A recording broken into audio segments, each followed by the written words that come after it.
പക്ഷേ ഇതിലൊക്കെ ഉപരിയായിട്ടുള്ളൊരു ഉത്തരമുണ്ട്. ആ ഉത്തരമാണ് ശരിക്കും നിങ്ങൾ മനസ്സിലാക്കേണ്ടത്. നമ്മൾ മനുഷ്യരെ കൂടാതെ ഈ ലോകത്ത് ഒരുപാട് ജീവജാലങ്ങളുണ്ട് അല്ലേ? ഒരുപാട് ജീവജാലങ്ങളില്ലേ? ആ ജീവജാലങ്ങളിൽ നിന്ന് മനുഷ്യരായ നമ്മുടെ പ്രത്യേകത എന്താ? അപ്പോൾ ആരാധനകളുടെ ജീവിത പരിസരം എന്നതാണ് കുറച്ച് സമയം നമ്മൾ സംസാരിക്കുന്ന വിഷയം. നമ്മൾ ആരാധനകൾ എന്ന് പറയുമ്പോൾ നിങ്ങളുടെ മനസ്സിലേക്ക് പെട്ടെന്ന് ഓർമ്മ വരുന്ന 2-3 ആരാധനകൾ പറയുന്നു. ഇപ്പം നമ്മൾ പറഞ്ഞ ആരാധനകളൊക്കെ ഞാൻ ഒന്നുകൂടി ലിസ്റ്റ് ചെയ്യാണ്. നമസ്കാരം, ഞാൻ ഏതെങ്കിലും വിട്ടുപോണെങ്കിൽ ഓർമ്മിപ്പിക്കണേ. നമസ്കാരം, നോമ്പ്, സക്കാത്ത്, ഹജ്ജ്, ഉംറ, ദിക്ർ, ദുആ, ഖുർആൻ പാരായണം, എത്തിക്കാഫ്. പിന്നെ നീ എന്തെങ്കിലും വിട്ടുപോയോ?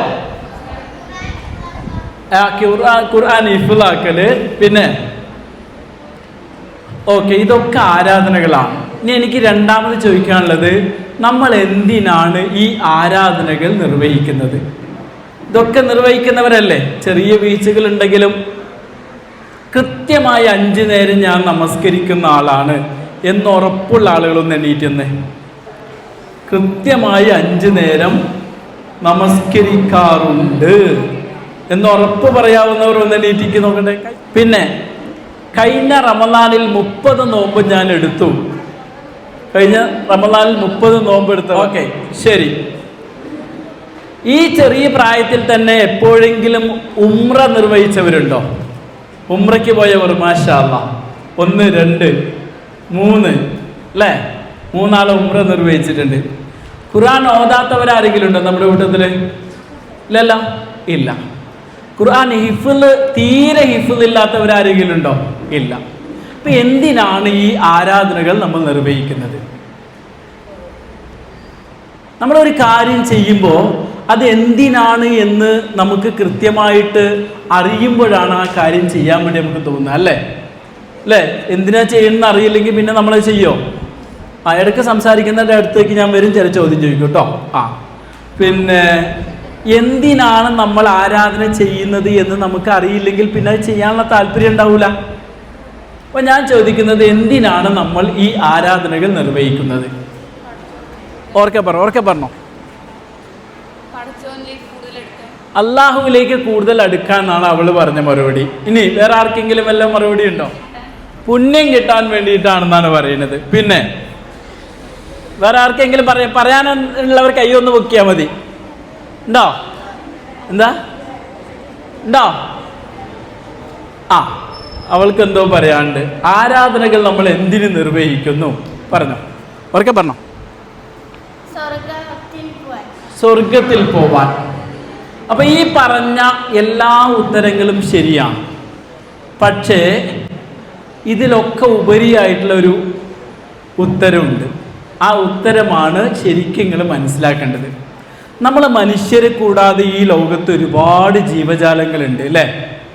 ഒരുപാട് ജീവജാലങ്ങളില്ലേ? ആ ജീവജാലങ്ങളിൽ നിന്ന് മനുഷ്യരായ നമ്മുടെ പ്രത്യേകത എന്താ? നമുക്ക് തെറ്റ് ചെയ്യും തിരഞ്ഞെടുക്കാൻ പറ്റും. പിന്നെ മറ്റ് ജീവജാലങ്ങൾക്കൊന്നും ഇല്ലാത്ത ഒരു സാധനം നമുക്കുണ്ട്, ബുദ്ധി. പിന്നെ നമ്മുടെ ഒരു ബയോളജിക്കലായിട്ട് തന്നെ നമ്മൾ പറയുമ്പോൾ അതിൽ ഒരു പ്രത്യേകമായൊരു ഇൻഗ്രീഡിയൻസ് ഉണ്ട്, മറ്റ് ജീവജാലങ്ങൾക്ക് ഇല്ലാത്തൊരു സാധനം. എന്താണ് മറ്റ് ജീവജാലങ്ങൾക്ക് ഇല്ലാത്തൊരു അതിനെക്കുറിച്ച് നമ്മൾ ഇടയ്ക്കിടയ്ക്ക് പറയാറുണ്ട്. എനിക്ക് ഭയങ്കരമായിട്ട് ടെൻഷൻ അടിക്കുന്നു എന്ന് പറയും അല്ലേ? ടെൻഷൻ എവിടെ അടിക്കുക? തലയിലാണോ കാലിലാണോ അതോ എവിടെയാണ് ടെൻഷൻ അടിക്കുക? ടെൻഷൻ അടിക്കുക എവിടെയെന്ന് അറിയില്ലേ? പറഞ്ഞോ, എവിടെ? മനസ്സ് എന്ന് പറയുന്ന ഒരു സാധനമുണ്ട് അല്ലേ? ഈ മനസ്സ് എന്ന് പറയുന്നത് എവിടുന്ന് വന്നിട്ടുള്ളതെന്നറിയോ? മനസ്സ് എന്ന് പറയുന്നത് നമ്മൾ ആത്മാവ് എന്ന് കേട്ടിട്ടുണ്ടോ? ആ ആത്മാവിൻ്റെ ഒരു പ്രതിരൂപമാണ് മനസ്സ്. മറ്റ് ജീവജാലങ്ങൾക്കൊന്നും ഇല്ലാത്തൊരു സാധനം ഏതാന്ന് ചോദിച്ചാൽ നമുക്ക് ആത്മാവുണ്ട് എന്നതാണ്. എന്താണ്? എല്ലാവരും ഒന്ന് പറയും, എന്താ ഉള്ളത്? ആത്മാവുണ്ട് അല്ലേ? ഈ ആത്മാവ് എവിടുന്ന് വന്നതാ? എവിടുന്ന് വന്നതാ? ഈ ആത്മാവ് എവിടുന്ന് വന്നതാണ്? അല്ലാഹുവിൽ നിന്ന്. യസ്അലൂനക അനിർ റൂഹ് ഖുലിർ റൂഹു മിൻ അംരി റബ്ബി. അല്ലാഹു സുബ്ഹാനഹു വ തആല മറ്റെല്ലാ ജീവജാലങ്ങളെയും പോലെ നമ്മുടെ ഇങ്ങനത്തെ ഒരു രൂപം ഉണ്ടാക്കിയിട്ട് ആ രൂപം സജീവമാവാൻ വേണ്ടിയിട്ട് അതിലൊരു സാധനം ഊതി ആ ഊതിയ സാധനമാണ് റൂഹ് എന്ന് പറയുന്നത്. മനസ്സിലായോ? നമ്മുടെ ഉമ്മയുടെ വയറ്റിൽ കിടക്കുമ്പോൾ പടച്ചോൻ നമ്മുടെ കയ്യും കാലും കോലും ഒക്കെ ഉണ്ടാക്കിയതിന് ശേഷം നമ്മൾ മനുഷ്യരായി മാറാൻ വേണ്ടിയിട്ട് അള്ളാഹു അതിലൊരു സാധനം ഊതി. ഖുർആൻ പറയുന്നത് വനഫഖ ഫീഹി മിർ റൂഹിഹി, അള്ളാഹു തൻ്റെ റൂഹിൽ നിന്ന് അതിലേക്ക് ഊതി എന്നാണ്. ആ റൂഹാണ് നമ്മൾ ആത്മാവ് എന്ന് പറയുന്നത്. ഏതാണ്? അപ്പൊ ആത്മാവ് എവിടുന്ന് വന്നതാ? അള്ളാഹുവിൽ നിന്ന് വന്നതാണ്. നമ്മുടെ സട്ടാവായ തമ്പുരാനിൽ നിന്ന് വന്നിട്ടുള്ളതാണ് നമ്മൾ ആത്മാവ്. അപ്പം മനുഷ്യൻ്റെ പ്രത്യേകത, മനുഷ്യൻ ശരീരം മാത്രമല്ല, ശരീരം എല്ലാ ജീവജാലങ്ങൾക്കുണ്ട്. അതിൽ നിന്നുള്ള വ്യത്യാസം എന്താണെന്ന് ചോദിച്ചാൽ നമുക്ക് ആത്മാവ് കൂടി ഉണ്ട് എന്നതാണ്. ഓക്കെ, ക്ലിയറായോ? ഒരു കാര്യം ക്ലിയറായോ?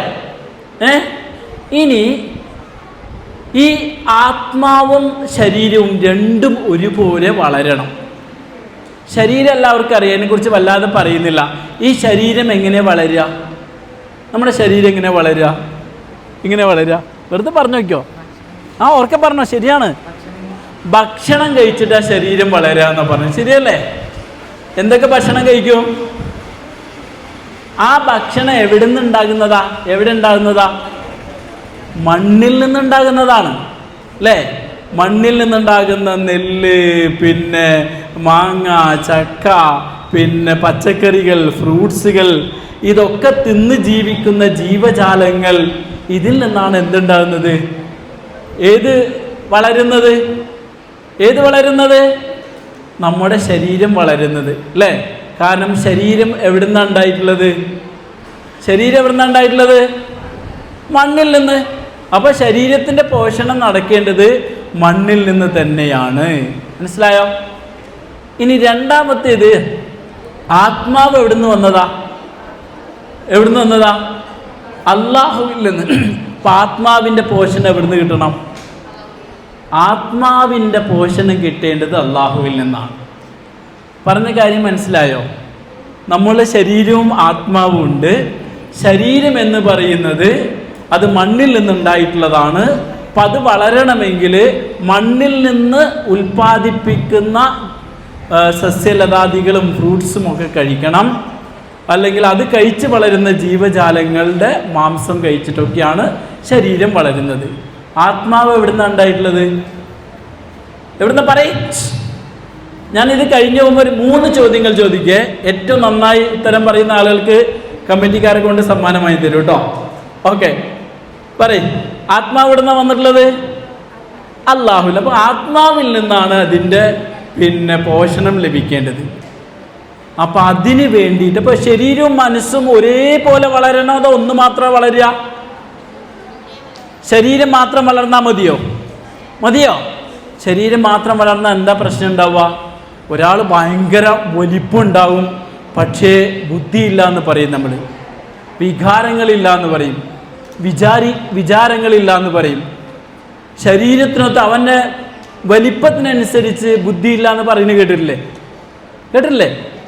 അവൻ്റെ വലിപ്പത്തിനനുസരിച്ച് അവൻ്റെ ബുദ്ധിയില്ല എന്ന് നമ്മൾ പറയും, സ്നേഹമില്ല എന്ന് പറയും, കാരുണ്യമില്ല എന്ന് പറയും, അതുപോലെ മാതാപിതാക്കളെ അനുസരിക്കില്ല എന്ന് പറയും, ആളുകളോട് പെരുമാറാറില്ല നമ്മൾ പറയും അല്ലേ? ആ പറയുന്നത് നമ്മൾ ശരീരത്തെ മാത്രം പരിഗണിക്കുന്നത് കൊണ്ടാണ്. നമ്മൾ എന്തിനെ കൂടി പരിഗണിക്കണം?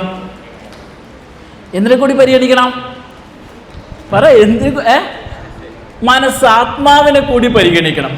ആ ആത്മാവിനെ പരിഗണിക്കാൻ വേണ്ടിയിട്ട് നമ്മൾ ആരാധനകൾ നിർവഹിക്കുന്നത്. മനസ്സിലായോ? ഇനി രണ്ടാമത്തേത്, നിസ്കരിക്കണത് എന്തിനാ?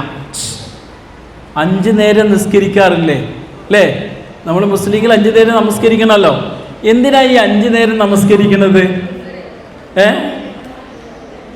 5 നേരം നമസ്കരിക്കുന്നത് എന്തിനാണ്? മൊത്തം ആരാധനകളെ കുറിച്ചാണ് നമ്മൾ ഇതുവരെ പറഞ്ഞത്.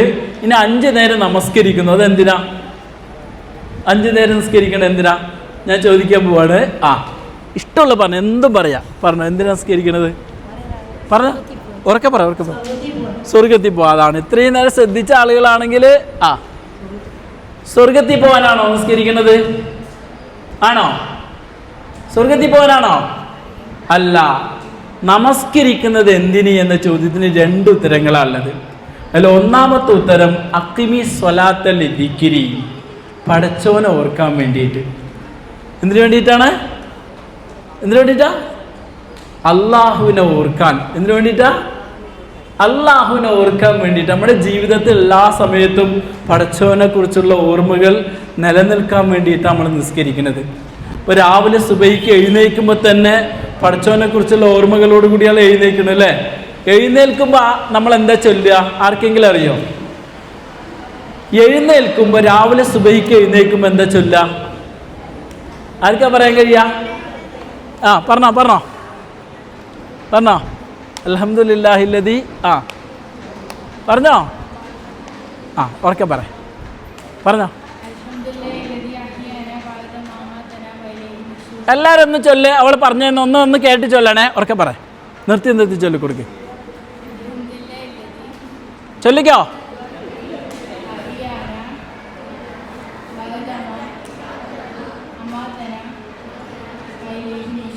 അൽഹംദുലില്ലാഹില്ലദി അഹ്യാനാ ബഅദമാ അമാതനാ വഇലൈഹി നുശൂർ.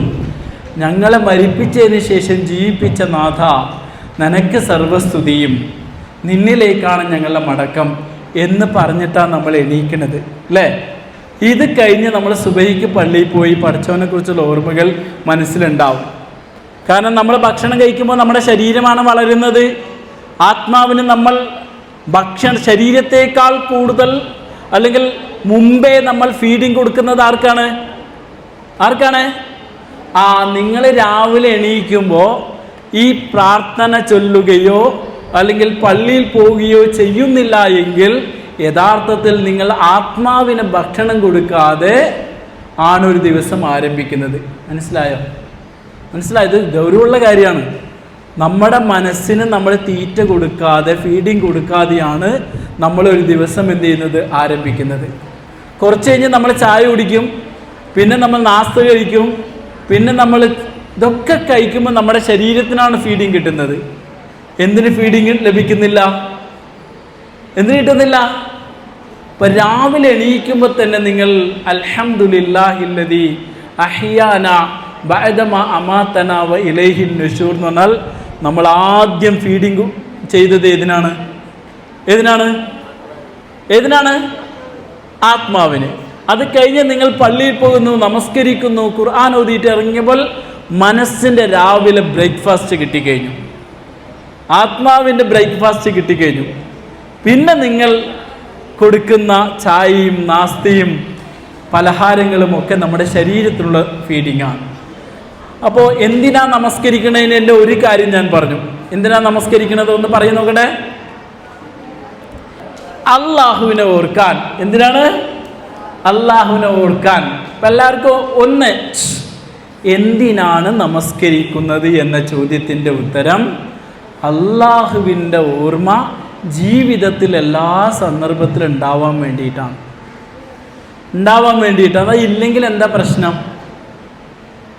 അതില്ലെങ്കിൽ എന്താ പ്രശ്നം?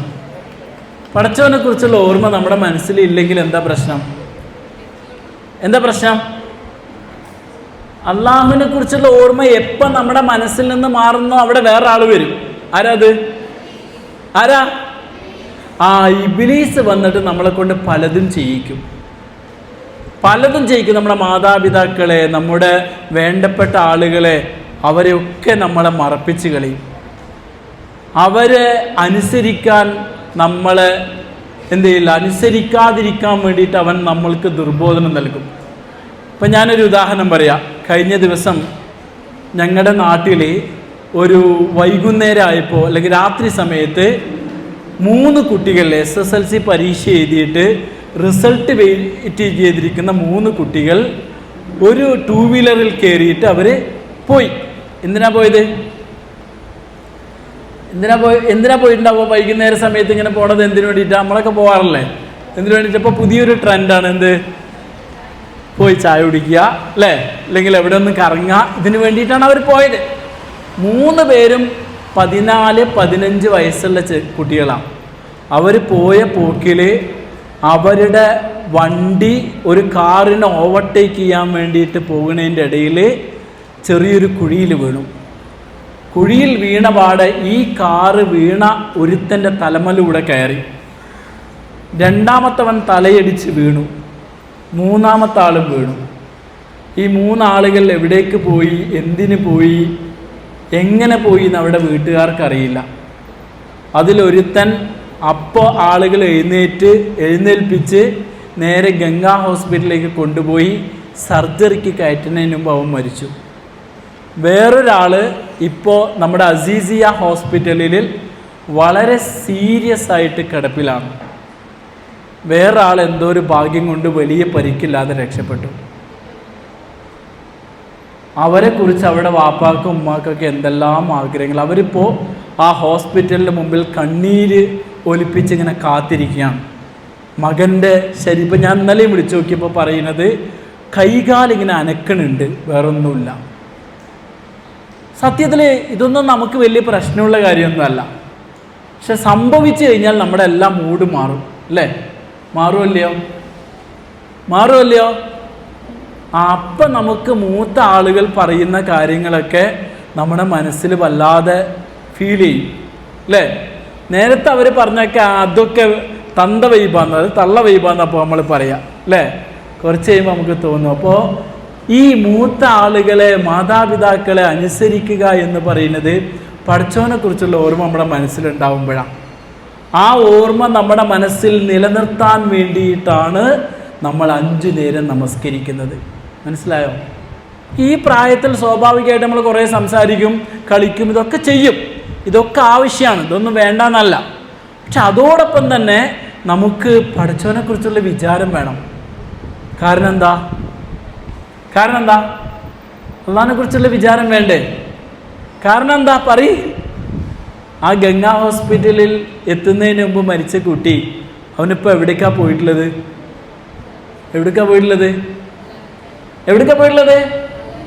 അള്ളാഹുവിൻ്റെ അടുക്കലേക്കാണ് പോയിട്ടുള്ളത്. ഇതിപ്പോൾ നിങ്ങൾ ഇഷ്ടപ്പെട്ടാലും ഇല്ലെങ്കിലും നമ്മൾ എവിടേക്ക് പോകണം?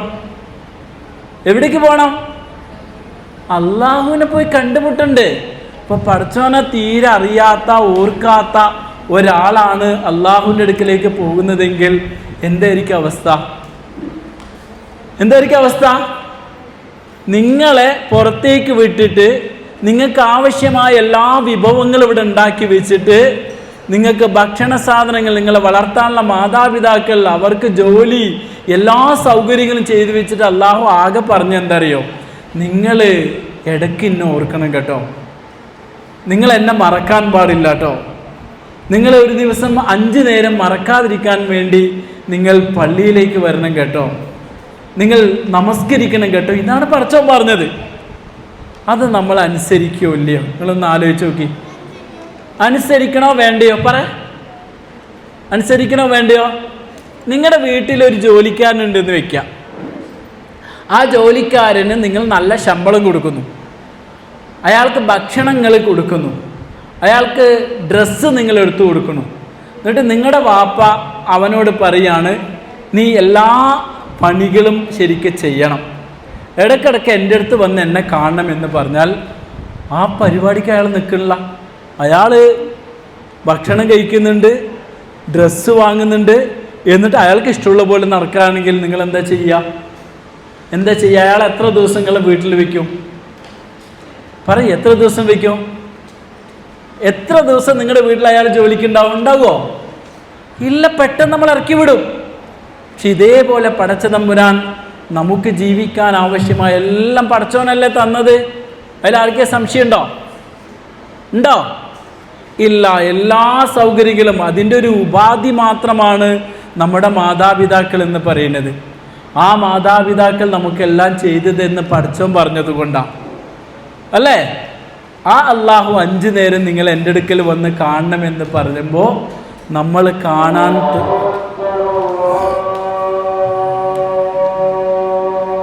നമ്മളോട് ആകെ പറഞ്ഞത് എന്താ? നിങ്ങൾ ആ ദിവസത്തിൽ 5 നേരം എൻ്റെ അടുക്കലേക്ക് വരണമെന്ന് അല്ലേ? എന്നാലോചിച്ച് നോക്കി, ഈ പറഞ്ഞത് ന്യായാണോ അല്ലയോ? സ്വന്തം ആലോചിച്ചിട്ട് പറയും, എന്താണ് ന്യായാണോ അല്ലയോ? പറയാനുള്ള അവകാശം അല്ലാഹ്ക്ക് ഉണ്ടോ? ഉണ്ടോ? ഒന്ന് ശരിക്കും പറയും, മനസ്സ് തുറന്ന് പറയും, ഉണ്ടോ? ഇല്ലേ? ഇങ്ങനെ പറയാനുള്ള അവകാശം അല്ലാഹുവിനുണ്ടോ? അവനാണ് നമുക്ക് ജീവൻ നൽകിയത്. നിങ്ങളൊന്ന് ആലോചിച്ച് നോക്കി, നമ്മുടെ ഈ വായു എന്ന് പറയുന്നത്, ഓക്സിജൻ എന്ന് പറയുന്നത്, ആ ഓക്സിജൻ ഒന്ന് നിലച്ചു പോയ എന്തായിരിക്കും അവസ്ഥ? അവസ്ഥ ഇപ്പം ഈ അടുത്തിറങ്ങിയ ഒരു സിനിമ ഉണ്ട്, പേരെന്താന്ന് നിങ്ങൾ പറയട്ടോ, ഞാൻ കഥ പറയാം. അപ്പം അതിൽ ഒരു പെട്ടിയിൽ അടച്ചു വെച്ചിരിക്കുകയാണ്. പെട്ടിയിൽ അടച്ചു വെച്ചിട്ട് ഒരാൾ മരിക്കാൻ വേണ്ടി പോവാണ്. അപ്പോൾ ഒരു ഡോക്ടർ അവനോട് പറയുന്ന ഉപദേശമാണ്, നീ ഭയങ്കര ടെൻഷൻ അടിക്കരുത്. ടെൻഷൻ അടിച്ചു കഴിഞ്ഞാൽ ഒരുപാട് പെട്ടെന്ന് നീ എന്ത് ചെയ്യും? കാർബൺ ഡൈ ഓക്സൈഡ് പുറത്തു വിടും. ആ കാർബൺ ഡൈ ഓക്സൈഡ് തന്നെ നീ ശ്വസിച്ചു കഴിഞ്ഞാൽ വേഗം മരിച്ചു പോകും. അതുകൊണ്ട് നല്ല റിലാക്സ് ആയിട്ട് പതുക്കെ എന്ത് ചെയ്യാൻ പാടുള്ളൂ? ശ്വസിക്കാൻ പാടുള്ളൂ എന്ന് പറയുന്നുണ്ട്. ആർക്കേ മനസ്സിലായോ ഏതാ സിനിമ അത്? മനസ്സിലായോ? ഭയങ്കര കുരുത്തം കെട്ട ഒരു മകൻ, ആ മകനെ ഏതാ ആയിക്കോട്ടെ. ഞാൻ പറഞ്ഞു വന്നത്, ഈ വായു നമുക്ക് തന്നിരിക്കുകയാണ്. ആര്? നമ്മൾ എന്തെങ്കിലുമൊക്കെ അസുഖമായിട്ട് പടച്ചോൻ്റെ ഹോസ്പിറ്റലിൽ പോയി കഴിഞ്ഞാൽ ഇവിടെ ഒരു ഇത് വയ്ക്കും, കണ്ടിട്ടുണ്ടോ? ഒരു പൾസ് നോക്കുന്ന ഒരു സാധനം വയ്ക്കും. എന്നിട്ട് പറയും ഓക്സിജൻ്റെ അളവ് കുറവാണ്, അവിടെ പെട്ടെന്ന് എന്ത് ചെയ്യണം? നമ്മൾ റെമഡി ചെയ്യണം, അല്ലെങ്കിൽ ജീവൻ അപകടത്തിലാണെന്ന് പറയും. അപ്പോഴാ ഓക്സിജൻ്റെ വില അറിയാം. കോവിഡ് കാലം ഓർമ്മയുള്ളവരൊന്ന് കൈപൊക്കി. കോവിഡ് കാലം 2018-19 ഓർമ്മയുള്ളവരൊന്ന് വെറുതെ കൈപൊക്കി. കോവിഡ് വന്നവരാരെങ്കിലും ഉണ്ടോ? കോവിഡ് രോഗം വന്നവർ അല്ലേ? കോവിഡ് വന്നിട്ട് നമുക്ക് ശ്വസിക്കാൻ കഴിയാതായപ്പോഴാണ് ഓക്സിജൻ്റെ വില അറിഞ്ഞത്. ഇതെല്ലാം തന്ന തമ്പുരാൻ നമ്മളോട് പറയാണ്, നിങ്ങൾ 5 നേരം ഒന്ന് എൻ്റെ അടുക്കൽ വന്നിട്ട് എന്നൊന്ന് ഓർക്കണമെന്ന്. അപ്പം അത് ശരിയാണോ അല്ലയോ? അല്ലെങ്കിൽ ആ പടച്ചവൻ്റെ ആവശ്യം നമ്മൾ നിർവഹിക്കണോ വേണ്ടയോ? ഒന്ന് മനസ്സറിഞ്ഞ് പറയും. വേണോ? ഹലോ, വേണോ വേണ്ടയോ?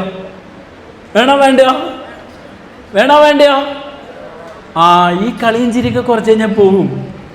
പിന്നെ ജീവിതത്തിൻ്റെ യാഥാർത്ഥ്യങ്ങൾ നമുക്ക് ബോധ്യപ്പെടും. അപ്പോൾ എന്തിന് നമസ്കരിക്കുന്നു എന്ന ചോദ്യത്തിൻ്റെ ഒന്നാമത്തെ ഉത്തരം പടച്ച തമ്പുരാനെ ഓർക്കാൻ വേണ്ടിയിട്ടെന്നാണ്. അവനാണ് നമുക്ക് ജീവൻ നൽകിയത്, ശരീരം നൽകിയത്, ആത്മാവ് നൽകിയത്, ബുദ്ധി നൽകിയത്, എല്ലാ കഴിവുകളും നൽകിയത് അള്ളാഹുവാണ്. ആ അള്ളാഹു അവനെ ഓർക്കാൻ വേണ്ടിയിട്ട് ആ ദിവസത്തിൽ 5 നേരം അവൻ്റെ ഭവനത്തിലേക്ക് വരാൻ വേണ്ടി നമ്മളെ ക്ഷണിച്ചിരിക്കുന്നു. അതിനാണ് നമ്മൾ നമസ്കരിക്കുന്നത്. 1. ഇനി രണ്ടാമത്തേത്, നിസ്കരിക്കുന്നതിന് വേറൊരു ലക്ഷ്യം കൂടിയുണ്ട്. എന്തിനാ?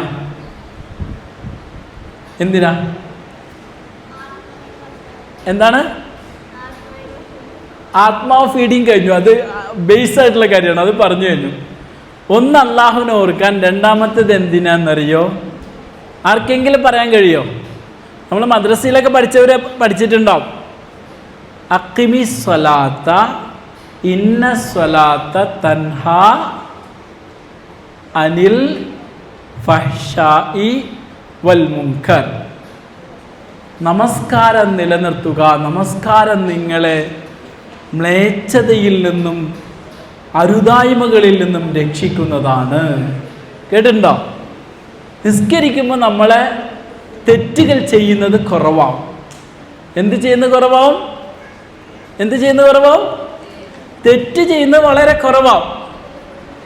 തെറ്റ് ചെയ്യുന്നത് വളരെ കുറവാണ്. ഈ കാലഘട്ടത്തിൽ സാധാരണ സംഭവിക്കാറുള്ള 1-2-3 തെറ്റുകളൊന്നും ആർക്കെയും പറയാൻ കഴിയുമോ ഈ പ്രായത്തിൽ?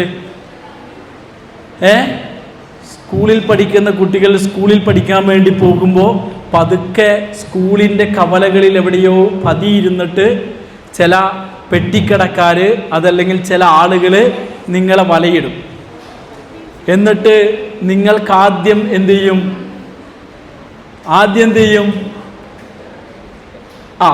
വലിക്കാൻ വേണ്ടി തരും. സാധാ ഇതായിരിക്കും തരിക. പിന്നെ കുറച്ച് കഴിയുമ്പോൾ എന്ത് ചെയ്യും? കുറച്ചുകൂടി രസകരമായ ഒരു സാധനം തരും. അങ്ങനെ അങ്ങനെ അങ്ങനെ വലിയ ഇതിലേക്ക് പോയി വീഴും. ആ ലഹരി മാഫിയയുടെ പിടുത്തത്തിലേക്ക് പോയി വീഴും. ആ കഥകളൊക്കെ നമ്മൾ പത്രങ്ങളിൽ കേൾക്കാറുണ്ടോ? കേൾക്കാറുണ്ട്. അതുപോലെ പിന്നെ വളരെ മോശമായിട്ടുള്ള പല കാര്യങ്ങൾ നമ്മൾ കേൾക്കുന്നുണ്ട്. ആ മോശമായ കാര്യങ്ങളിൽ നിന്ന് കൃത്യമായ 5 നേരം നമസ്കരിക്കുന്ന ഒരാൾക്ക് ഒരു സെക്യൂരിറ്റി ഉണ്ടാവും, ഒരു സേഫ്റ്റി ഉണ്ടാവും. എന്തുണ്ടാവും? ഒരു സേഫ്റ്റി ഉണ്ടാവും. അതിൽ നിന്നൊക്കെ നിസ്കരിക്കുന്ന ഒരാളാകുമ്പോൾ സ്വാഭാവികമായിട്ടും പടച്ചോനെ അള്ളാഹുവിൻ്റെ മുമ്പിൽ മറുപടി പറയണല്ലോ എന്നൊരു തോന്നലുണ്ടാകുമ്പോൾ അയാൾ മാറി നിൽക്കും. മനസ്സിലായോ? എന്ത് മനസ്സിലായി? രണ്ടാമത് എന്തിനാ നിസ്കരിക്കണം എന്ന് പറഞ്ഞത്? എന്തിനാ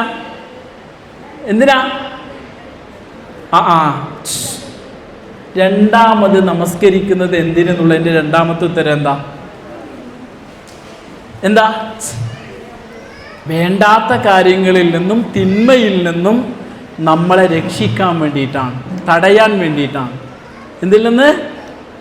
തിന്മകളിൽ നിന്നും അശ്ലീലതകളിൽ നിന്നും നമ്മളെ രക്ഷിക്കാൻ വേണ്ടിയിട്ടാണ്. ഇപ്പം നമ്മളെ കയ്യിൽ ഉപയോഗിക്കുന്ന മൊബൈലില്ലേ, അതിലൊരു പക്ഷേ നമ്മുടെ വാപ്പാക്കും ഉമ്മാക്കും അറിയാത്ത ഒരുപാട് കാര്യങ്ങൾ നമുക്കറിയാം അല്ലേ? ഉറപ്പല്ലേ? വാപ്പാക്കും ഉമ്മാക്കും നമ്മളാണ് പറഞ്ഞു കൊടുക്കുക അതെങ്ങനെ ഉപയോഗിക്കേണ്ടത്, ഏതെല്ലാം വ്ളോഗുകൾ അല്ലെങ്കിൽ മറ്റൊക്കെ അറിയാം. ചിലപ്പോൾ അവരുടെ ഫോൺ വാങ്ങിയിട്ട് തന്നെ നമ്മൾ മിസ്യൂസ് ചെയ്യും.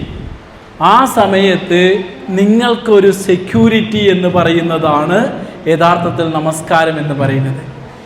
നമസ്കരിക്കുന്ന ഒരാളെ സംബന്ധിച്ചിടത്തോളം ആവശ്യമില്ലാത്ത സൈറ്റുകളിലേക്ക് പോകുമ്പോൾ, റീൽസുകൾ കാണുമ്പോൾ, വ്ളോഗുകൾ കാണുമ്പോൾ അതെനിക്ക് കാണാൻ പാടില്ലാത്തതാണ്, ഞാൻ സെർച്ച് ചെയ്യാൻ പാടില്ലാത്തതാണ് എന്ന് മനസ്സിൽ നിന്ന് ആരോ നമ്മളെ തടയും.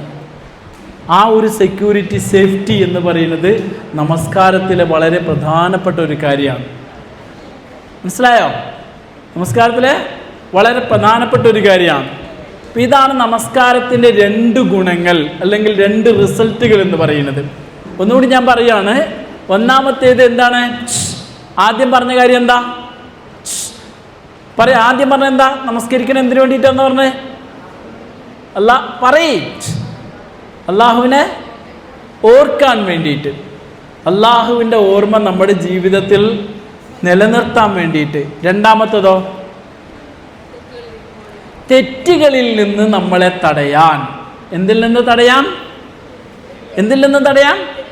തെറ്റുകളിൽ നിന്ന് നമ്മളെ തടയാൻ വേണ്ടിയിട്ട്. മൂന്നാമത്തെ ഒരു കാര്യം കൂടിയുണ്ട്. ഞാൻ അവസാനിപ്പിക്കുകയാണ്, അധികം നമുക്ക് പള്ളിയിൽ പോകേണ്ടതുണ്ട്.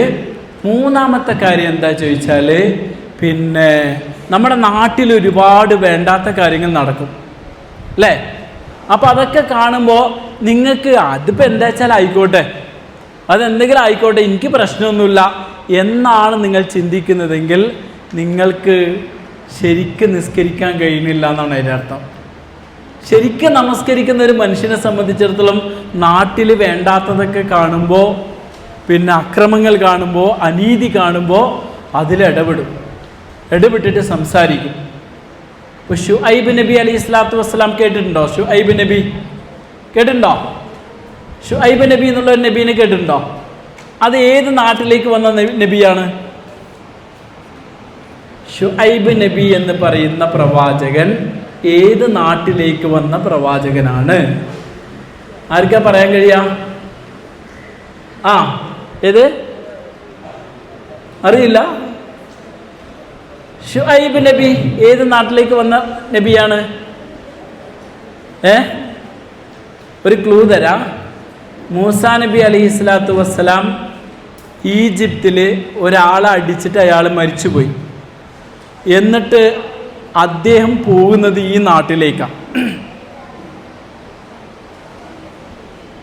ഏതാ? ആർക്കെങ്കിലും കിട്ടുന്നുണ്ടോ? ഞാൻ 3 ഓപ്ഷൻ തരാം.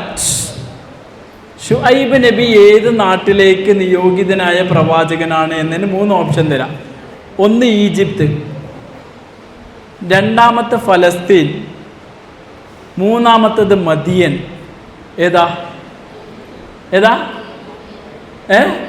മദിയൻ എന്ന് പറയുന്ന പ്രദേശത്താണ് ശുഐബ് നബി വന്നത്. അപ്പം ഈ ശുഐബ് നബിയോട് ഒരിക്കൽ ആ നാട്ടുകാർ ചോദിക്കുന്നുണ്ട്, യാ ശുഐബ് അസ്സലാത്തുക തഅമുറുക അൻ നത്റുക മാ യഅബുദു ആബാഉനാ ഔ അൻ നഫ്അല ഫീ അംവാലിനാ മാ നശാ. അല്ല ശുഐബേ, നിന്നെ ഞങ്ങൾ ഇഷ്ടമുള്ളതിനെ ആരാധിക്കുന്നതിൽ നിന്ന് ഞങ്ങളെ തടയുന്നത്, ഞങ്ങളുടെ സമ്പത്തിൽ എന്ത് ചെയ്യണമെന്ന് ഞങ്ങൾ തീരുമാനിക്കുന്നതിൽ ഇടപെടാൻ നിന്നെ പ്രേരിപ്പിക്കുന്നത് അസ്സലാത്തുക നിന്റെ നമസ്കാരമാണോ എന്ന് ചോദിക്കുന്നുണ്ട്. അപ്പം നിസ്കാരം എന്ന് പറഞ്ഞാൽ സാമൂഹികമായ അരുതായ്മകളെ ഇടപെടാനും തിരുത്താനുമുള്ള ഒരു കഴിവ് നമുക്ക് നൽകും. കഴിവ് നമ്മുടെ വീട്ടിൽ ചിലപ്പോൾ നമ്മൾ ആവശ്യമില്ലാത്ത എന്തെങ്കിലുമൊക്കെ കാര്യങ്ങൾ കാണുകയോ ചെയ്യുകയോ ഒക്കെ ചെയ്യുകയാണെങ്കിൽ നമ്മൾ പ്രതികരിക്കും. അങ്ങനെ പ്രതികരിക്കുന്ന കുട്ടികളെക്കുറിച്ച് കേട്ടിട്ടുണ്ട്. മാതാപിതാക്കളെ തിരുത്തുന്ന കുട്ടികളെക്കുറിച്ച് കേട്ടിട്ടുണ്ട്. അതുപോലെ സഹോദരന്മാരെ തിരുത്തുന്ന കുട്ടികളെക്കുറിച്ച് കേട്ടിട്ടുണ്ട്. അപ്പം നമ്മുടെ ഒരു സോഷ്യൽ അവയർനെസ് എന്നതും നമസ്കാരം നമുക്ക് നൽകുന്നു എന്നാണ് മനസ്സിലാക്കേണ്ടത്. ഇതൊക്കെയാണ് നമസ്കാരത്തിൻ്റെ യഥാർത്ഥ ഫലം എന്ന് പറയുന്നത്. ഒന്നുകൂടി ആവർത്തിക്കുകയാണ്, ജീവിതത്തിൽ എല്ലാ സമയത്തും പടച്ചവനെ ഓർക്കാൻ കഴിയുക. എന്തിനു വേണ്ടിയിട്ട്? ഒന്നെല്ലാവരും പറയുന്നൊക്കെ എന്തിനു വേണ്ടിയിട്ടാ? എല്ലാ സമയത്തും അള്ളാഹുവിനെ ഓർക്കാൻ വേണ്ടിയിട്ട്. 2ാമത്തതോ അരുതായ്മകളിൽ നിന്ന് നമ്മളെ തടയാൻ വേണ്ടിയിട്ട്. 3ാമത്തതോ നമ്മളെ സ്വയം തടയാനാണോ ഒന്ന് എങ്കിൽ 3ാമത്തേത് മറ്റുള്ളവരെ തിന്മ ചെയ്യുമ്പോൾ അത് തടയാനുള്ള. ഇപ്പം നിങ്ങളുടെ ക്ലാസ്സിൽ കുറച്ച് കുട്ടികൾ ലഹരി ഉപയോഗിക്കുന്നത് നിങ്ങൾക്ക് മനസ്സിലായി. നിങ്ങളെന്താ ചെയ്യുക? സാറടുത്ത് പോയി പറയാൻ നിങ്ങൾക്ക് തോന്നുന്നത് നിങ്ങളുടെ മനസ്സിൽ എന്തുള്ളാവുന്നത് കൊണ്ടാ? പടച്ചവനെ കുറിച്ചുള്ള വിചാരവും ഇതുപോലെ നമസ്കാരം കൃത്യമായി നിർവഹിക്കുന്ന ഒരാളെ സംബന്ധിച്ചത് കണ്ടുകൊണ്ടിരിക്കാൻ കഴിയില്ല. മനസ്സിലായോ? അപ്പോൾ ഈ 3 കാര്യങ്ങളാണ് നമസ്കാരത്തെക്കുറിച്ച് മനസ്സിലാക്കേണ്ടത്. ഇനി ബാക്കിയുള്ള ഞാൻ വെറുതെ പറഞ്ഞു പോവുകയാണ്.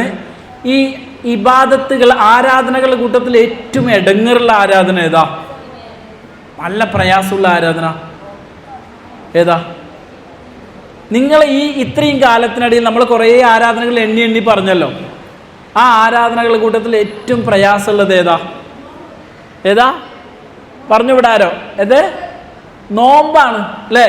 നോമ്പ് എന്ന് പറഞ്ഞാൽ രാവിലെ 4:30 എഴുന്നേറ്റ് ഭക്ഷണം കഴിച്ചു കഴിഞ്ഞാൽ വൈകുന്നേരം 6:30 വരെ നമ്മൾ ഭക്ഷണം കഴിക്കാതെ ഇരുന്നു കഴിഞ്ഞ 1.5 മാസം മുമ്പ് അല്ലേ?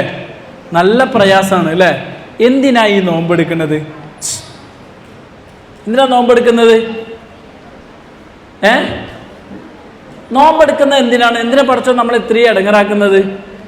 ഇത്രയും കഷ്ടപ്പെട്ട് വെള്ളം പോലും കുടിക്കാതെ ചെറിയ ഇപ്പോൾ ഒതുവെടുക്കുമ്പോൾ പോലും ചെറിയ വായിൽ വെള്ളം ആയി കഴിഞ്ഞാൽ നമ്മൾ എത്ര തവണ തുപ്പിക്കളിയല്ലേ? നിങ്ങൾക്ക് പറഞ്ഞാൽ മനസ്സിലാവില്ല. ഈ ആദ്യമായിട്ട് നോമ്പെടുക്കുന്ന സമയത്ത് ഇപ്പം ഞാനൊരു LP സ്കൂളിൽ പഠിപ്പിക്കുന്ന അധ്യാപനാണ്. 2ാം ക്ലാസ്സിലും 3ാം ക്ലാസ്സിലൊക്കെ പഠിക്കുന്ന കുട്ടികൾ ക്ലാസ്സിൽ വന്നാൽ ഉടനെ ചോദിക്കുക, സാറേ ഒന്ന് തുപ്പിയിട്ട് വരട്ടെ എന്നാണ്. അവർക്ക് തുപ്പൽ പോലും ഇറക്കാൻ പാടില്ല എന്നാണ് അവർ വിചാരിക്കുക. അപ്പം അത്രയും സൂക്ഷ്മത അവർ പാലിക്കുന്നു. അപ്പം എന്തിനാണ് നോമ്പെടുപ്പിക്കുന്നത് അല്ലാഹു? എന്തിനാ? നമ്മളെ പട്ടിണി നടത്താനാ? പഠിച്ചവരോട് നമ്മളോട് എന്തെങ്കിലും ദേഷ്യമുണ്ടോ? നമ്മളെ വീട്ടിൽ എന്തെങ്കിലും കുരുത്തക്കേട് കാണിച്ചു കഴിഞ്ഞാൽ വാപ്പ പറയാം എനിക്കിന്ന് ഇവിടുന്ന് ഭക്ഷണം ഇല്ല എന്ന് പറയും അല്ലേ? ചിലപ്പോൾ പറയില്ലേ അവനൊന്ന് ഭക്ഷണം കൊടുക്കണ്ടെന്ന് പറയും. പണ്ടൊക്കെയാണ്. ഇപ്പോൾ അങ്ങനെ പറഞ്ഞാലും നമ്മൾ വേറെ വഴി ഉണ്ടാവും. അങ്ങനെയാണോ പഠിച്ചവൻ നമ്മളെ പട്ടിണി നടത്തുന്നത്? ആണോ? എന്തിനാ നോമ്പെടുക്കുന്നത്? എന്തിനാ നോമ്പെടുക്കുന്നത്? നമ്മൾ ഒരുപാട് കേട്ടിട്ടില്ലേ എന്തിനാ നോമ്പെടുക്കുന്നത്? ആർക്കാ പറയാൻ കഴിയും ഈ കൂട്ടത്തിൽ? നോമ്പെടുക്കുന്നത് എന്തിനാണ്? ഖുർആൻ തന്നെ പറഞ്ഞിട്ടുണ്ട്. എന്താ? ആരാവാൻ വേണ്ടിയിട്ടാണ് നോമ്പെടുക്കാൻ പറഞ്ഞത്?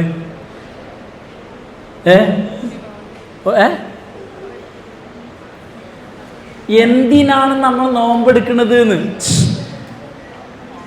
നമ്മളൊരു കാര്യം ചെയ്യുമ്പോൾ അത് എന്തിനാന്ന് മനസ്സിലായില്ലെങ്കിൽ പിന്നെ നമുക്ക് ചെയ്യാൻ ഇൻട്രസ്റ്റ് ഉണ്ടാവില്ലേ? എന്തിനാ നമ്മൾ നോമ്പെടുക്കുന്നത്? നോമ്പെടുക്കണ എന്തിനാ?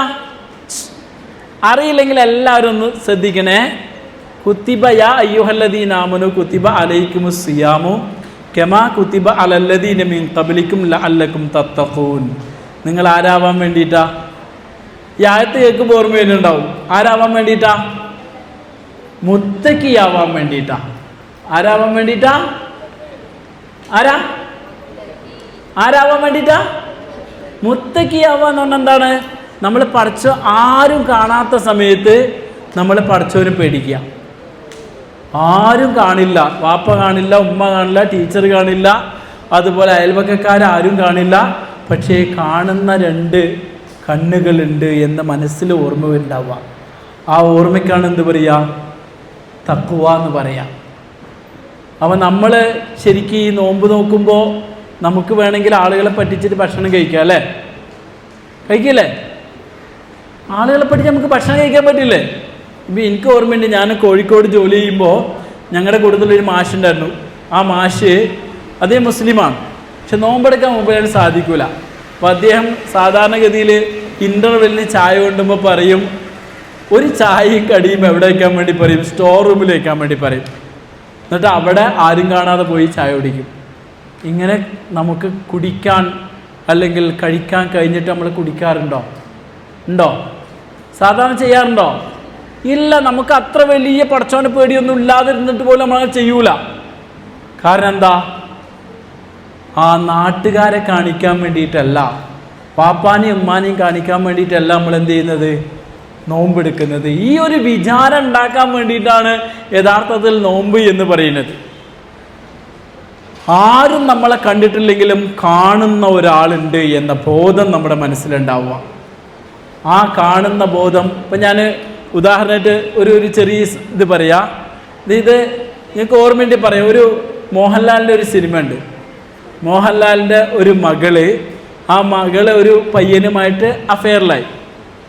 അപ്പോൾ ഈ പയ്യനുമായിട്ട് ഇവള് ഒരു സ്ഥലത്ത് ഇങ്ങനെ കൂടി സംസാരിച്ചുകൊണ്ടിരിക്കുകയാണ്. അപ്പം അവൾ അറിയാതെ ഇയാളെ ബാക്കിൽ നിന്നിട്ട് എന്ത് ചെയ്യാണ്? ശ്രദ്ധിക്കുമ്പോൾ ആ പയ്യനോട് ഇവൾ പറയാണ്, എനിക്ക് നിന്നെ ഇഷ്ടമാണ്, നിനക്ക് എന്നെ ഇഷ്ടമാണ്, ഒക്കെ ശരിയാണ്, പക്ഷേ എനിക്കിപ്പോൾ പ്രധാനം എൻ്റെ പഠനമാണ്. എനിക്കിപ്പോൾ എൻ്റെ മുമ്പുള്ള ഗോൾ എന്ന് പറയുന്നത് നല്ലൊരു ഫ്യൂച്ചറാണ്. അതിനുവേണ്ടി നന്നായി പഠിച്ച് പരീക്ഷ എഴുതി എനിക്കൊരു ജോലി വേണം. അതിനുശേഷമേ എനിക്ക് നീയും അതുപോലെ നിന്നെപ്പോലെ പിന്നിൽ കൂടുന്ന ആളുകളൊക്കെ വിഷയാവുള്ളൂ എന്ന് പറയുന്നുണ്ട്. അപ്പോൾ ഇത് കണ്ടിട്ട് പിറകിൽ ഇങ്ങനെ ഇവളറിയാതെ പിന്നെ ഇവളെ നിരീക്ഷിച്ച അച്ഛനായ മോഹൻലാൽ ഭയങ്കരമായിട്ട് സന്തോഷിക്കുന്നുണ്ട്. അപ്പം നമ്മുടെ ഒരു ഗോള് നമ്മുടെ മുമ്പിൽ ഉണ്ടാവണം. ആ ഗോള് ആർക്കും നമ്മൾ എന്ത് ചെയ്യാൻ പാടില്ല? തട്ടിയെടുക്കാൻ സമ്മതിക്കാൻ പാടില്ല. ഈ സമയത്ത് ഒരുപാട് വലകൾ നമ്മുടെ മുമ്പിലുണ്ടാവും. സുഹൃത്തുക്കളായിട്ടുണ്ടാവും, അതുപോലെ ഫ്രണ്ട്സുകളായി സോഷ്യൽ മീഡിയയിൽ ഫ്രണ്ട്സുകളുണ്ടായിരിക്കും. അപ്പോൾ അവരാരെങ്കിലും നമ്മുടെ പോക്കിൻ്റെ അടിയിൽ നമുക്ക് ബ്ലോക്ക് വെക്കാൻ വേണ്ടി ശ്രമിക്കുമ്പോൾ നമ്മൾ അവർക്ക് വഴങ്ങിക്കൊടുക്കുകയില്ല എന്ന് തീരുമാനിക്കണമെങ്കിൽ നമ്മുടെ മനസ്സിലൊരു ബോധം വേണം. ആ ബോധത്തിനാണ് തഖ്വ എന്ന് പറയാം. മനസ്സിലായോ? ഈ ബോധം ഉണ്ടാക്കാൻ വേണ്ടിയിട്ടാണ് നമ്മൾ എന്ത് ചെയ്യുന്നത്? നോമ്പെടുക്കുന്നത്. മനസ്സിലായോ? അപ്പം ഞാൻ അവസാനിപ്പിക്കുകയാണ്. നമസ്കരിക്കുന്നത് എന്തിനാന്ന് പറഞ്ഞാൽ നോമ്പെടുക്കുന്നത് എന്തിനാന്നും പറഞ്ഞില്ലേ? നോമ്പെടുക്കുന്നത് എന്തിനാന്ന് പറഞ്ഞില്ലേ? ഇനി ഒരൊറ്റ ചോദ്യം ചോദിക്കുകയാണ്. ഈ നമസ്കാരം, ആരാധനകൾ, ഈ പറഞ്ഞ സക്കാത്ത്, നോമ്പ്, ഹജ്ജ്, ഉംറ, ഇതൊക്കെയാണോ നമ്മുടെ യഥാർത്ഥ ജീവിതത്തിൻ്റെ ലക്ഷ്യമെന്ന് പറയുന്നത്? അതാണോ നമ്മുടെ ജീവിതത്തിൻ്റെ യഥാർത്ഥ ഗോള്? നമ്മൾ ജീവിക്കുന്നത് തന്നെ നിസ്കരിക്കാൻ വേണ്ടിയിട്ടാണോ? നമ്മൾ ജീവിക്കുന്നത് തന്നെ നോമ്പെടുക്കാൻ വേണ്ടിയിട്ടാണോ? നമ്മൾ ജീവിക്കുന്നത് തന്നെ സക്കാത്ത് കൊടുക്കാൻ വേണ്ടിയിട്ടാണോ? ഖുർആൻ ഓതാൻ വേണ്ടിയിട്ടാണോ? ആണോ? അല്ല. എന്തിനു വേണ്ടിയിട്ടാ? എന്തിനു വേണ്ടിയിട്ടാ? നമ്മുടെ ജീവിത ലക്ഷ്യം എന്ന് പറയുന്നത് ഈ ദുനിയാവിലെ ഏറ്റവും നല്ലൊരു മനുഷ്യനായി മാറുക എന്നതാണ്. ഏറ്റവും നല്ല ഒരു കുട്ടിയായി മാറുക എന്നതാണ്. അങ്ങനെ ഏറ്റവും നല്ലൊരു കുട്ടിയാക്കി മാറ്റാൻ വേണ്ടിയിട്ടുള്ള വഴികളാണ് ആരാധനകൾ. മനസ്സിലായോ? വഴികളാണ് ആരാധന. ഇപ്പോൾ റസൂലുള്ളാഹി സ്വല്ലല്ലാഹു അലൈഹി വസല്ലം തൻ്റെ ജീവിത നിയോഗത്തെക്കുറിച്ച് പറഞ്ഞത് ബുഇസ്തു ലി ഉതമ്മിമ മകാരിമൽ അഖ്ലാഖ്, ഞാൻ യഥാർത്ഥത്തിൽ നിയോഗിതനായിട്ടുള്ളത് ഏറ്റവും നല്ല സ്വഭാവത്തിൻ്റെ പൂർത്തീകരണത്തിന് വേണ്ടിയിട്ടാണ്. അപ്പം നല്ല സ്വഭാവമുള്ള ആളുകളോടൊക്കെ ഏറ്റവും നന്നായി പെരുമാറുന്ന ഒരാളായി നമ്മൾ മാറണമെങ്കിൽ അതിന് നല്ല റിസ്ക് ഉണ്ട്, ടാസ്ക് ഉണ്ട്. ആ ടാസ്കുകളാണ് നമ്മുടെ ആരാധനകൾ. മനസ്സിലായോ? അപ്പോൾ അവസാനത്തെ കാര്യം ഞാൻ പറഞ്ഞത്, ആരാധനകൾ ഗോളാണോ വേ ആണോ? എന്താണ്? ആരാധനകൾ നമ്മുടെ ഗോളാണോ വേ ആണോ? എന്താണ്? എന്താണ് പറയ്? ആരാധനകൾ നമ്മുടെ ഗോളാണോ വേ ആണോ? എന്താണ്? ആ ഗോൾ എന്താണ്? ഗോൾ എന്താണ്? ഏറ്റവും നല്ല മനുഷ്യനായി മാറുക, നല്ല സ്വഭാവമുള്ള, സംസ്കാരമുള്ള, വിശുദ്ധ ജീവിതമുള്ള ഒരാളായി മാറുക എന്നതാണ് നമ്മുടെ ലക്ഷ്യം. ആ ലക്ഷ്യത്തിന് വേണ്ടിയിട്ട് നമ്മൾ എടുക്കുന്ന ടാസ്ക്കാണ്, വഴിയാണ് യഥാർത്ഥത്തിൽ നമ്മുടെ ആരാധനാ കർമ്മങ്ങൾ എന്ന് പറയുന്നത്. അപ്പോൾ നിങ്ങൾക്കൊരു നല്ല, ചിലപ്പോൾ നിങ്ങൾക്ക് പഠിച്ച് വലിയ മാർക്ക് വാങ്ങാൻ കഴിയും, പക്ഷെ നല്ലൊരു മനുഷ്യനായിക്കൊള്ളാൻ കഴിഞ്ഞോളണമെന്നില്ല. നല്ല ഒരു മനുഷ്യനാക്കി നിങ്ങളെ മാറ്റാൻ വേണ്ടിയിട്ടുള്ള വഴികളാണ്, ടാസ്കുകളാണ് യഥാർത്ഥത്തിൽ നമ്മുടെ ആരാധനകൾ എന്ന് പറയുന്നത്. മനസ്സിലായോ? അപ്പം നിങ്ങൾക്കൊരു നല്ല മനുഷ്യനാവണം എന്ന് ആഗ്രഹമുണ്ടോ ഇല്ലയോ? പറയ്. നല്ലൊരു മനുഷ്യനാവണം. ഞാൻ സ്കൂളിൽ വലിയ മാർക്ക് വാങ്ങി ജയിച്ചിട്ടില്ലെങ്കിലും ജീവിതത്തിൽ ഞാൻ പരാജയപ്പെടാൻ പാടില്ല. എല്ലാവരോടും നന്നായി പെരുമാറാൻ കഴിയണം, വഴക്കില്ലാതെ, കച്ചറയില്ലാതെ, പ്രശ്നങ്ങളില്ലാതെ, നാട്ടിലും വീട്ടിലും ആളുകൾക്കൊന്നൊരു പ്രശ്നമില്ലാതെ ഏറ്റവും നല്ലൊരു മനുഷ്യനായിട്ട് എനിക്ക് മാറണം എന്നാഗ്രഹിക്കുന്നുവെങ്കിൽ നിങ്ങൾ ചെയ്യേണ്ടത് കൃത്യമായ ആരാധനകൾ, പ്രാർത്ഥനകൾ, ദിക്റുകൾ അതൊക്കെ പരമാവധി നമ്മൾ മനസ്സിലാക്കി ചെയ്യുക. നമ്മളത് ചെയ്താലും ഇല്ലെങ്കിലും നമ്മൾ വളരും, ചെയ്താലും ഇല്ലെങ്കിൽ നമ്മൾ വളരില്ലേ? ആ വളരൽ എന്തായിരിക്കും? പണ്ട് കുഞ്ഞുണ്ണി മാഷ് പറഞ്ഞ പോലെ വളയാണ് ചെയ്യുക. അതേസമയത്ത് നമ്മൾ വായിച്ച് വളർന്നാൽ എന്തായി മാറും? വളരും, അല്ലെങ്കിൽ വളയും. ഞാൻ അവസാനിപ്പിക്കുകയാണ്. കുറച്ച് ആളുകൾ ശ്രദ്ധിച്ചിട്ടുണ്ട്, കുറേ ആളുകൾ ഇടയ്ക്ക് എന്തൊക്കെയോ കേട്ടിട്ടുണ്ട്. അപ്പോൾ ഞാൻ സമ്മപ്പ് ചെയ്യുമ്പോൾ 2-3 കാര്യങ്ങൾ ചോദിച്ച് അവസാനിപ്പിക്കുകയാണ്. ആരാധനകൾ എന്തിനു വേണ്ടിയിട്ടാണ്? എന്തിനാ ആരാധനകൾ? എന്തിനാണ് ആരാധനകൾ നമ്മൾ നിർവഹിക്കുന്നത്? എന്തേ? അതതിൻ്റെ റിസൾട്ടാണ്. നമ്മൾ ബേസിക്കലി എന്തിനാണ് ആരാധനകൾ നിർവഹിക്കുന്നത്? നമ്മൾ ഭക്ഷണം കഴിക്കുന്നത് പോലെ ആരാധനകൾ എന്തിനാ?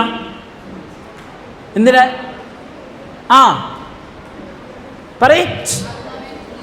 പറഞ്ഞോ, ഉറക്കെ പറ. ആത്മാവിന് ഫീഡിംഗ് ആണ്. ആത്മാവിൻ്റെ ഫീഡിംഗ് ആണ് നമ്മുടെ ആരാധനകൾ. ഓക്കെ. ആദ്യം ഓർമ്മയില്ലേ? ശരീരമുണ്ട്, ആത്മാവുണ്ട്. ശരീരത്തിന് ഭക്ഷണം കൊടുക്കുന്ന പോലെ ആത്മാവിന് ഭക്ഷണം വേണം. ആ ഭക്ഷണമാണ് നമ്മുടെ ആരാധനകൾ. ഓക്കെ. രണ്ടാമത്തെ, നമസ്കരിക്കുന്നതിനെ കുറിച്ച് 3 കാര്യങ്ങൾ പറഞ്ഞു. എന്തിനാ ഒന്നാമത് നമസ്കരിക്കുന്നത്? അള്ളാഹുവിനെ ഓർക്കാൻ, പടച്ചവനെ ഓർക്കാൻ. രണ്ടാമത്തേത് തെറ്റുകളിൽ നിന്ന് മാറി നിൽക്കാൻ. മൂന്നാമത്തേത് മറ്റുള്ളവരുടെ തെറ്റുകൾ തിരുത്താൻ. ഓക്കെ. ഇനി ഒറ്റൊന്ന് ഞാൻ പറഞ്ഞല്ലോ, ഹജ്ജും ഒക്കെ ഒഴിവാക്കി, പാങ്ക് കൊടുത്തത് കൊണ്ടാണ് ഒഴിവാക്കിയത്. എന്തിനാ നോമ്പെടുക്കുന്നത്? ആരായി മാറാൻ? മുത്തക്കിയായി മാറാൻ വേണ്ടിയിട്ടാണ്. ലാസ്റ്റ് ചോദ്യം ഇപ്പോൾ പറഞ്ഞ് അവസാനിപ്പിച്ചിട്ടുള്ളൂ. ഈ റോയിൽ നിന്ന് ആരാണ് ഉത്തരം പറയാൻ നോക്കാണ്? ആരാധനകൾ നമ്മുടെ ഗോളാണോ വേ ആണോ? എന്താണ്? വേ ആണ്. മനസ്സിലായല്ലോ? കുറഞ്ഞ കാര്യങ്ങളെ പറഞ്ഞിട്ടുള്ളൂ. ഏതായാലും ഈ പറഞ്ഞത് നമ്മുടെ ജീവിതത്തിൽ പകർത്താനും അതനുസരിച്ച് ജീവിതത്തെ മാറ്റിപ്പണിയാനും അല്ലാഹു സുബ്ഹാനഹു വ തആല നമുക്ക് തൗഫീക്ക് നൽകി അനുഗ്രഹിക്കുമാറാവട്ടെ. നമ്മുടെ വീഴ്ചകൾ അവൻ പുറത്ത് മാപ്പാക്കി തരുമാറാവട്ടെ. എല്ലാ അപകടങ്ങളിൽ നിന്നും അതുപോലെ തന്നെ തെറ്റുകളിൽ നിന്നും പടച്ചോൻ നമ്മളെ കാത്തുരക്ഷിക്കുമാറാവട്ടെ. കൃത്യമായി അള്ളാഹുവിന് ആരാധനകൾ അർപ്പിക്കുന്ന യഥാർത്ഥ വിശ്വാസികളായി അള്ളാഹു നാം എല്ലാവരെയും മാറ്റുമാറാവട്ടെ. റബ്ബന ആതിനാ ഫിദ്ദുനിയ ഹസന വഫിൽ ആഖിറതി ഹസനത വഖിനാ അദാബന്നാർ. ആമീൻ ബിറഹ്മതിക യാ അർഹമർ റഹീമീൻ. അസ്സലാമു അലൈക്കും വറഹ്മത്തുള്ളാഹി വബറകാതുഹു.